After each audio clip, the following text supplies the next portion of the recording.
سلام دوستان، امروز میخوایم حرکت لاگو واجراسانا رو با همدیگه آموزش ببینیم.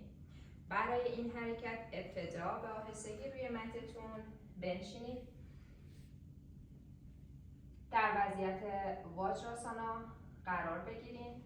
برای حرکت لاگو واجراسانا دستانتون رو میبرید پشت به طوری که انگشتان دست مماس انگشتان پا قرار میگیرن. شونه هاتون رو رول کنید عقب، قفسه سینه‌تون رو باز کنید. به آهستگی کف دست هاتون رو روی زمین قرار بدید.